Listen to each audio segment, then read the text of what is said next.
Dramatic Story of John Maler Collier, Part 1. The Hook. They called him the last pre-Raphaelite. But when John Maler Collier walked into his studio at night, surrounded by unfinished canvases of gods, demons and ghosts, even he was haunted by a single question. Was he painting the myths of the ancients, or was he painting the shadows of his own soul? Few artists in history balanced on such a knife's edge between reverence and obsession. To look into a Collier painting is to step into a world where beauty and terror hold hands, where firelight licks the faces of forgotten gods, and where tragedy seems to whisper beneath every stroke of color. And yet, his story begins not in myth, but in the quiet streets of London, with a boy staring at the world, already convinced that beneath its calm surface lurked something far darker. Childhood, a boy among shadows. John Maler Collier was born in 1850, into a family of privilege. His father, Sir Robert Collier, was a lawyer of ruthless intelligence, later to become Attorney General. The Collier household was grand, filled with books, political conversation, and the cold, polished silence of a Victorian home. But young John was not like the others. While his brothers chased ambitions of politics and law, John spent hours in solitude, sketching by candlelight. He would draw faces that were too intense, eyes that seemed to follow you from the page. He was fascinated not by the ordinary, but by the dramatic, the tragic, the strange. There is a story, whispered by his biographers, that as a child he stumbled upon a book of Greek myths in his father's library. And there, on the yellowed pages, he discovered Medea, Orestes, Lilith. Figures of rage, revenge, and forbidden desire. From that night, the world of gods and demons would never leave him. Youth, the first obsession. Collier trained at the Slade School of Art, and later under Jean-Paul Laurens in Paris. Imagine him, a young Englishman in a black coat, walking the boulevards of Paris, intoxicated by the smell of turpentine and tobacco. The studios were noisy, filled with laughter, rivalries, and endless debates about art. But John was quiet. He painted in silence, his eyes fixed, his jaw tight. His fellow students joked that he worked as though chased by ghosts. In truth he was. At night, he would write in his journals about his obsession with tragedy. The ancients understood, he wrote once, that beauty is not enough. Beauty must suffer. Beauty must burn. His early works, even before he gained fame, were already filled with mythological figures. But they were not the noble, serene gods of the academies. Collier's heroines had something unsettling in their eyes, something almost alive. First success and the shadow of tragedy. By the 1870s, Collier's reputation began to rise. His portraits were sharp, psychological. His sitters seemed to reveal secrets they themselves did not know they carried. He moved among London's intellectual elite, eventually marrying Marion Huxley, daughter of the famed biologist Thomas Huxley. It should have been a perfect union, beauty, intellect, art and science combined. But happiness in John's life always came at a cost. Marion suffered from severe depression worsened by childbirth. The illness consumed her and she died young, leaving John broken. Friends recalled how, after her death, he would walk the streets of London at night, disappearing into fog like a phantom. His paintings grew darker, filled with mythological heroines who looked less like fantasy, and more like women he had loved and lost. It was during this time he painted Lilith. A woman with flowing hair, pale skin, and a gaze that pierces through centuries. She is beautiful, but her beauty threatens. She is not Eve, she is the first woman, the rebel, the destroyer. To some, Lilith was a symbol of danger. To John, she was Marion transfigured into legend. Studio of fire and silence. Picture Collier's studio in those years. A high-ceilinged Victorian room, heavy curtains shutting out the London light. Canvases leaning against every wall. Medea clutching her children, Lady Godiva draped in a river of hair, Orestes haunted by the Furies. The smell of oil and turpentine. The silence so heavy, you could hear the scratch of his brush across the canvas. He painted quickly, furiously, as though racing against time, or against his own grief. His students later said that when Collier was at work, he did not breathe like other men. He would hold his breath until the stroke was finished, and then exhale like a man surfacing from water. For Collier, painting was no longer art. It was survival. Part 2. The rise into darkness. The 1880s and 1890s were Collier's years of fire. His name began to appear in the Royal Academy, whispered among critics and patrons. But unlike his contemporaries who sought sunlight, romance, and the beauty of the ordinary, John turned his gaze toward shadows. He painted portraits of scientists, judges, and intellectuals with a forensic eye, as though peeling back their masks. But it was his mythological and literary canvases that unsettled London society. Women in his paintings did not smile. They did not wait to be rescued. They stood in silence, powerful, tragic, dangerous. Critics called them too alive. As if Collier had trapped not merely pigment on canvas, but some restless, breathing soul. One reviewer once wrote, "When one enters a Collier exhibition, it feels less like art and more like intrusion, as though one has walked into a chamber of secrets never meant to be seen." The return of love, and the weight of scandal. Grief still clung to Collier after Marian's death. But life, with its cruel insistence, placed before him another chance at love, Marian's own younger sister Ethel. The bond between them was undeniable, but Victorian society was merciless. A man marrying his dead wife's sister was condemned as immoral, even unnatural. Newspapers hissed, gossip circled drawing rooms. Yet John defied them all. He married Ethel in defiance of public opinion. To Collier it was not scandal. It was survival. Ethel became his muse, his anchor, the figure behind countless heroines that emerged in his canvases. But with her also came whispers, that John was too consumed, too intense, too dangerous in his devotion to the female figure. And perhaps the whispers were not entirely wrong. The obsession with tragedy. By the turn of the century, Collier's studio looked like the stage of an eternal Greek drama. Medea, dagger in hand. Lady Godiva, stripped of everything but dignity. Clytemnestra, blood upon her hands. Why these figures? Why not joy, why not serenity? Collier once confessed in a private letter. Tragedy is the only truth. Happiness is a brief lie painted over the abyss. But tragedy is eternal. His obsession deepened. Some said his heroines looked too much like Ethel, too much like Marian.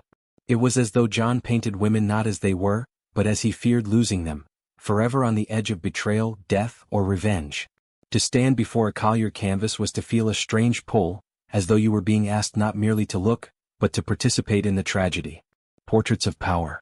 Despite his dark visions, Collier also carved a name as one of Britain's most skilled portraitists. He painted Darwin, Huxley, even Winston Churchill. His sitters were caught not in glamour but in sharp, ruthless honesty. His father had once told him, "The courtroom is where men are stripped bare." John seemed to paint portraits the same way, stripping bare. One subject reportedly said after seeing his own portrait, "Collier has captured me not as I am, but as I secretly dread to be." It was both a compliment and a curse. The studio as a cathedral. Imagine stepping into Collier's studio at the height of his power. High windows let in a pale shaft of London light, falling across unfinished canvases.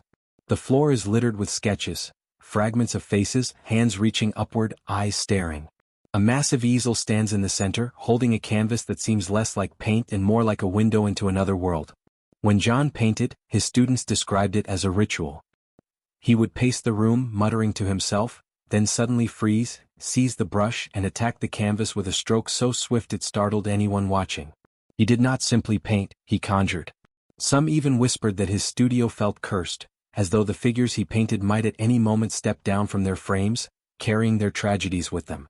The price of genius. But genius extracts a price. By his 50s, Collier was exhausted. His health wavered, his mind often clouded with melancholy. He began to feel that society no longer understood him. Modernism was emerging, new voices demanding abstraction, simplicity, rebellion against the very traditions he had mastered. To the world, Collier was becoming an artifact of another age. To himself, he was still the torchbearer of eternal tragedy. He refused to change, refused to paint anything but what burned in him. But he could feel the abyss widening, between himself and the new generation, between himself and the world. Part 3. The Shifting Tide. As the 20th century marched on, London's art world shifted under Collier's feet. Where once the Royal Academy had praised his portraits and mythological dramas, now the critics looked elsewhere, to the daring explosions of color and post-impressionism, to the strange experiments of cubism, to the rebellious abstractions that mocked tradition. Collier, with his tragic heroines and severe portraits, seemed to belong to another century. The young no longer saw him as a prophet of truth, but as a relic. For a man who had painted Darwin and Churchill, who had given flesh and bone to Shakespeare's darkest queens, the neglect cut deeper than any critic's pen. He felt abandoned, forgotten, left in the shadows of the very tragedies he had once painted. The silent years. Ethel, ever faithful, stood by his side. Yet Collier grew restless, pacing the studio at night, starting canvases only to abandon them halfway. one of his students recalled. He would begin with fury as if the brush were a weapon. But then he would stop, staring at the canvas as though it had turned against him. He would whisper, "It isn't true enough." It was as if Collier no longer believed even in his own art. The silence of his later years was oppressive. Paintings dried unfinished. Letters went unanswered. Visitors described his studio as a mausoleum, the air heavy, the canvases staring like unburied ghosts. The shadow of death. In these years, Collier became obsessed not with mythology but with death itself. He studied it, read about it, sketched it. Not skeletons, not decay, but the moment before. The threshold. That fragile, terrifying instant when the soul trembles between staying and leaving. Some say his late works, rarely exhibited, mostly hidden, captured this obsession. Figures standing at doorways, faces turned away from the viewer, one hand lifted as if in farewell. They were less paintings than whispers of mortality. It was not spectacle anymore. It was personal. The legacy in danger. Collier feared that everything he had worked for would vanish. He had painted Darwin as the face of science, Huxley as the bulldog of rationalism, great judges and statesmen who had shaped the empire. Yet he worried that his name would not survive the century. In a private letter near the end of his life he wrote, "They will not remember me.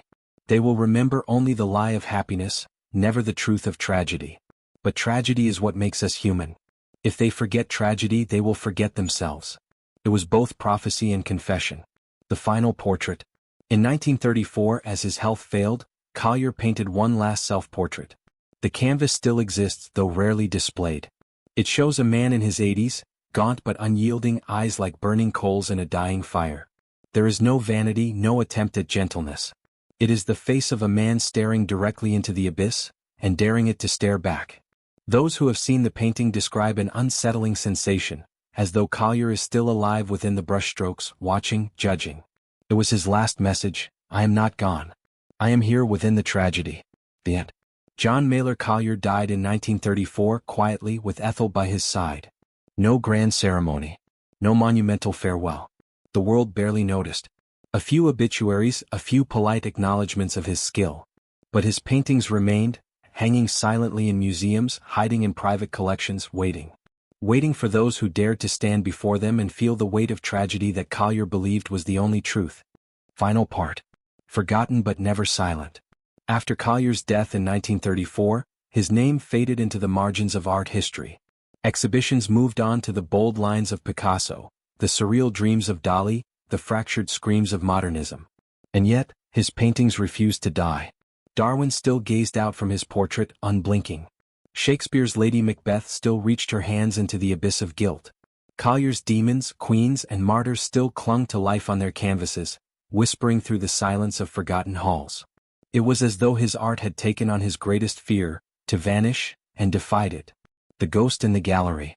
There are strange stories whispered by curators and night guards. In one London museum, a guard swears that Collier's self-portrait once changed its expression in the dim light.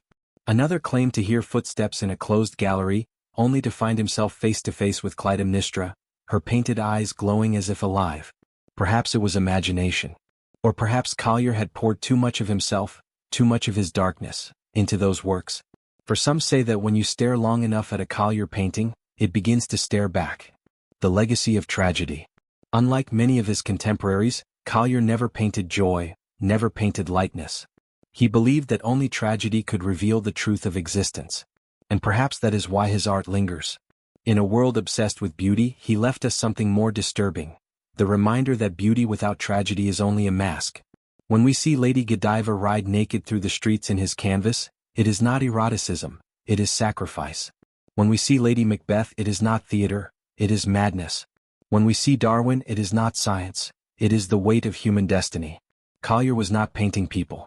He was painting the unbearable gravity of being human. A haunting farewell.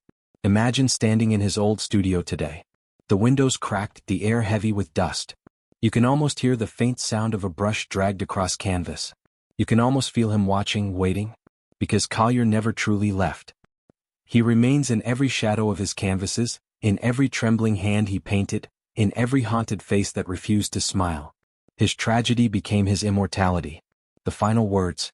If you ever stand before one of his paintings, lean closer. Look into the eyes. You may feel what others have felt, A chill, a question, a weight you cannot shake. That is Collier's voice whispering across time. Tragedy is truth. Forget it and you forget yourself. And then you will know, John Maler Collier is not forgotten. He is waiting.